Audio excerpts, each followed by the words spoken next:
کے. اما عائشہ کہتی ہیں نبی صلی اللہ علیہ وآلہ وسلم اپنے موت کے وقت بار بار اوپر سر مبارک یعنی اٹھاتے تھے اور کہتے تھے اللہم الرفیق الاعلیٰ. تو کہتی ہیں میں نے جان لیا کہ حضور اپنی صحت مند زمانے میں کہا کرتے تھے کہ موت کے وقت نبی کے اوپر پیش کیا جاتا ہے چاہے تو وہ دنیا میں رہے چاہے اسے موت آ جائے.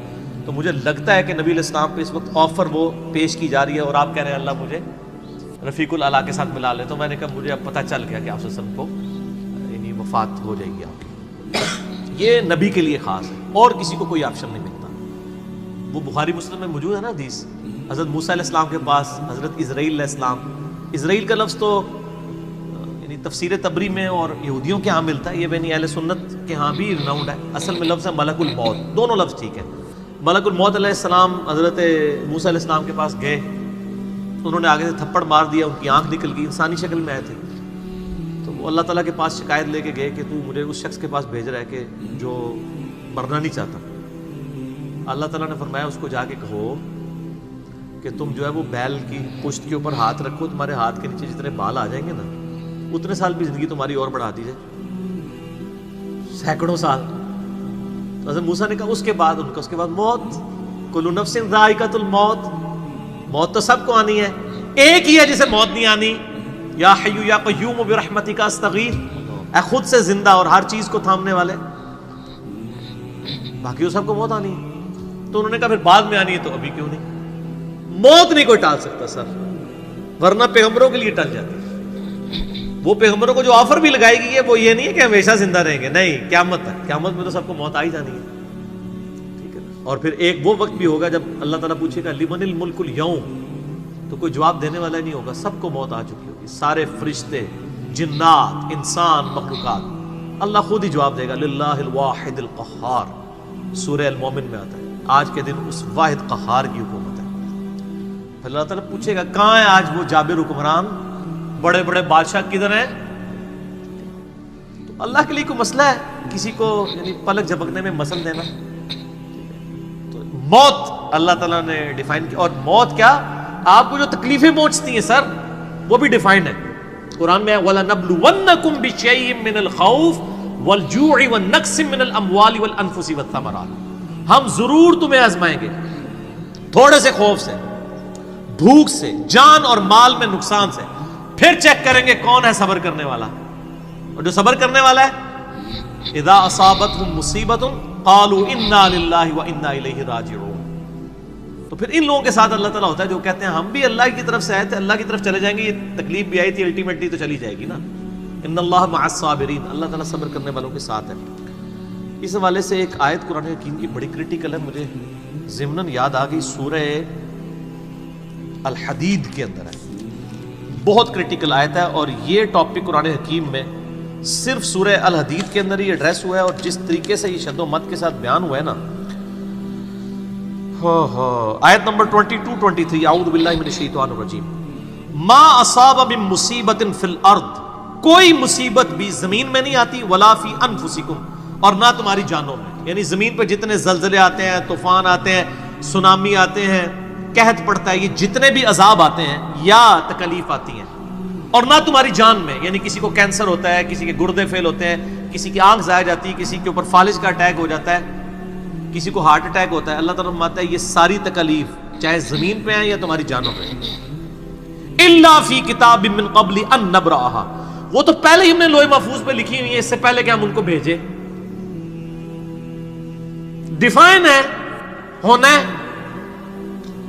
کہ فلاں تاریخ کو اتنے بجے اس کے ساتھ یہ ہوگا, یہ ڈیفائن ہے.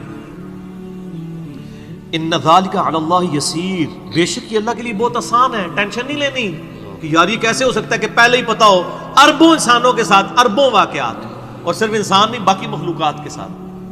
اللہ فرماتا ہے میرے لیے تو آسان ہے, لیکن اس کی ریزن بتائیے کیوں ہے. لِكَيْ لَا تَأْسَوْا عَلَى مَا فَاتَكُمْ, یہ ہم نے اس لیے کیا تاکہ جو تم سے بات, جو نعمت تم سے چھن جائے تم اس کے اوپر افسوس نہ کرو. وَلَا تَفْرَحُوا بِمَا آتَاكُمْ, اور نہ تم شیخی بگاڑو جو تمہیں نعمت ملے اس کے اوپر. اچھائی ملے تو یہ نہ کہو بڑا میرا کمال ہے, وہ تقدیر میں تھی, ملنی تھی. اور اگر کوئی چیز چھن جائے تو افسوس نہ کرو. واللہ لا يحب كل مختال فخور, اللہ تعالیٰ کو شیخی بگاڑنے والے پسند نہیں ہے. یہ آیت نمبر 22-23 بتا رہی ہے سورۃ الحدید کی کہ زمین و آسمان پہ جتنی بھی تکلیف انسانوں پر، جنات پر، جانوروں پر آتی ہیں وہ ڈیفائنڈ ہے، اور انہی تکلیف میں سے ایک بڑی تکلیف موت ہے، وہ بھی ڈیفائنڈ ہے، وہ کوئی ٹال نہیں سکتا، کوئی کسی کی موت کو ٹال نہیں سکتا اور نہ کوئی کسی شخص کو موت دے سکتا ہے۔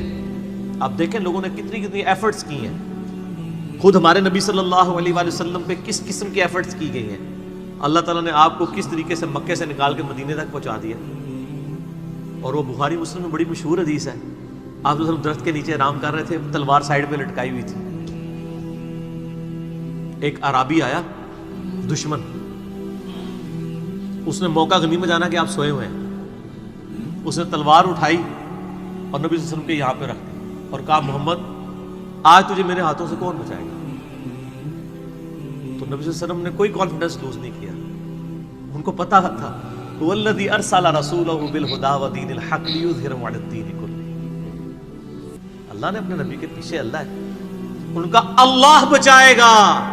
اللہ جب سنا اس کے ہاتھ کانپنے شروع ہو گئے، اس کے ہاتھ سے تلوار ہی گر گئی، نبی علیہ السلام نے وہ تلوار اٹھائی اور کہا اب تجھے میرے ہاتھوں سے کون بچائے گا؟ یہ بخاری مسلم دونوں میں یہ واقعہ، اس نے کہا حسن آپ تو معاف فرمانے والے ہیں، درگزر فرمانے والے ہیں، تو یعنی آپ کے وہ حسن اخلاق سے پھر متاثر ہوا، مسلمان ہو گیا۔ مسئلہ یہ ہے کہ یہ کانفیڈنس آپ کو ہونا چاہیے۔ بخاری مسلم میں حدیث ہے کہ غزوہ حنین کے موقع پر کچھ صحابہ کی زبان سے نکل گیا کہ بدر میں تو 313 تھے، غالب آ گئے تھے، آج تو ہم 12,000 ہیں، کافر تو بڑے تھوڑے ہیں۔ اور یہ ذکر سورۃ الانفال میں آیا غزوہ حنین کا، یہ فتح مکہ کے بعد بھی ہوئی تھی یہ جنگ، مشرکین عرب سے آخری جنگ قبیلہ حوازن کے خلاف۔ اللہ کا ماتا جب تم نے یہ جملہ بولا نا پھر تمہیں بھاگنے کی جگہ نہیں ملتی تھی۔ حوازن کے لوگوں نے جب تیر چلائے تو 12,000 میں سے صرف 80 بندے نبی علیہ السلام کے ساتھ رہ گئے، باقی سب بھاگ گئے۔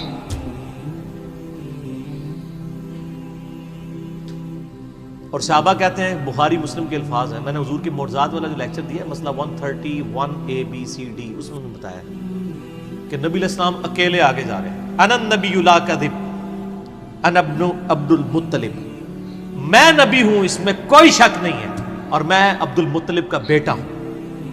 یہ رڈز پڑھتے ہوئے آپ صلی اللہ علیہ وسلم اکیلے آگے جا رہے ہیں، اور آپ صلی اللہ علیہ وسلم نے زمین سے یوں مٹھی بھری کنکریوں کی اور یوں کافروں کی طرف، اور فرمایا چہرے مسخ ہو جائیں، آنکھیں اندھی ہو جائیں، اور سب کی ہو گئی، مسلمانوں کو فتح ہو گئی۔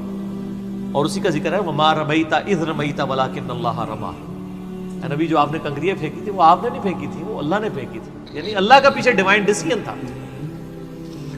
تو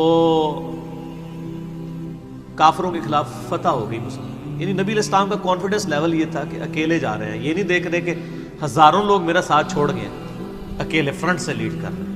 تو جن لوگوں کو یعنی اللہ پر یقین ہوتا ہے نا، ان کی یہی حالت ہوتی ہے، اور یہی صحابہ کرام کا یعنی یقین کامل تھا۔ اس لیے آپ دیکھیں نا، آپ عمر سیریز میں دیکھیں گے حضرت خالد بن ولید جنگ یمامہ میں جب مسلمانوں کو شکست ہونے لگتی ہے اکیلے آگے جاتے ہیں، جنگ یرموک میں بھی ایسے ہی کرتے ہیں۔ تو جن کو اعتماد ہوتا ہے نا وہ پھر فرنٹ سے لیڈ کرتے ہیں کہ موت ٹال نہیں سکتی، موت کیا تکلیف بھی جو آپ کو پہنچنی ہے، اور سر اسی کے ساتھ آپ زندگی گزار سکتے ہیں، اس کے بغیر آپ زندگی نہیں گزار سکتے، کڑ کڑ کے مر جائیں گے۔ آپ کس چیز کو کیٹر فور کر سکتے ہیں؟ ہم یقین کریں صبح سکول بچوں کو بھیجتے ہیں تو دعائیں پڑھتے رہتے ہیں،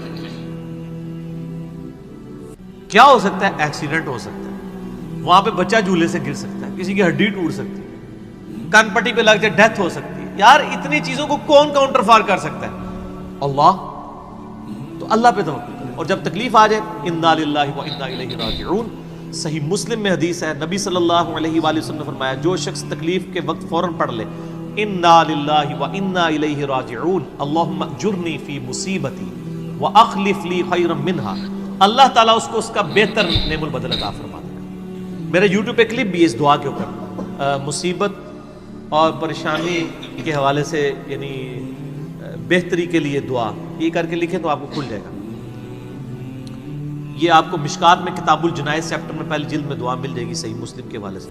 ام سلمہ کہتی ہیں کہ جب میرا خامن فوت ہوا تو میں نے یہ فوراً دعا پڑھ لی، انا للہ و انا الیہ راجعون، ہم بھی اللہ کی طرف سے ہیں، اس کی طرف لوٹ کے جانے والے ہیں، اللہم اجرنی فی مصیبتی، اے اللہ مجھے اس مصیبت میں بہتر اجر عطا فرما، واخلف لی خیرا منہا، اور مجھے اس سے بہتر بدلہ عطا فرما دے۔ کہتی میں دل میں سوچ رہی تھی کہ اس سے بہتر مجھے خاوند کیسے مل سکتا ہے؟ ابو سلمہ سے بہتر تو انسان حضور کے صحابہ میں بھی کوئی نہیں ہے۔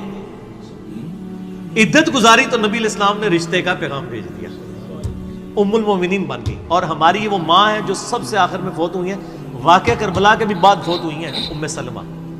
واقعہ کربلا ان کی زندگی میں ہوا ہے، ام سلمہ رضی اللہ تعالی عنہا۔ تو یہ دعا یاد کریں، انا للہ و انا الیہ راجعون، اتنا حصہ تو قرآن میں ہے، باقی صحیح مسلم میں اللہم اجرنی، اللہم اجرنی، یہ جھٹکے سے پڑھنا، اللہم اجرنی فی مصیبتی واخلف لی خیرا منہا۔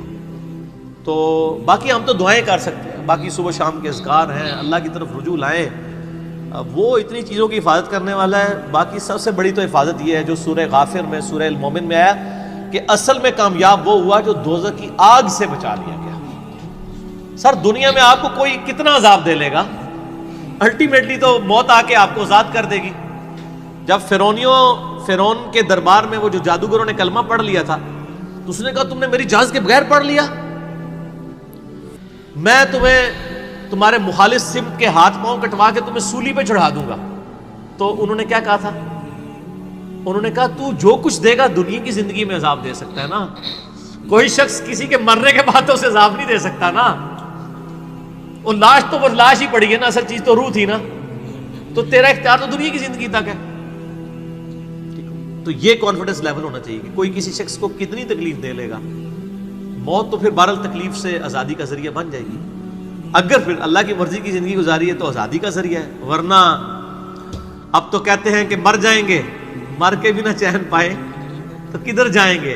تو سر یہ لوگ تو کہہ دیتے ہیں نا مر گئی تو جان چھٹی، نہ، مرنے تو بعد جان پھڑی گئی، چھٹی اس کی جس نے دنیا اللہ کی مرضی کی گزاری، جس نے دنیا اپنی مرضی کی گزاری تو اس کی جان تو پھر مرنے کے بعد اور پھنس گئی۔ ٹھیک ہو گیا جی؟ تو موت کا وقت مقرر ہے، کوئی نہیں ٹال سکتا۔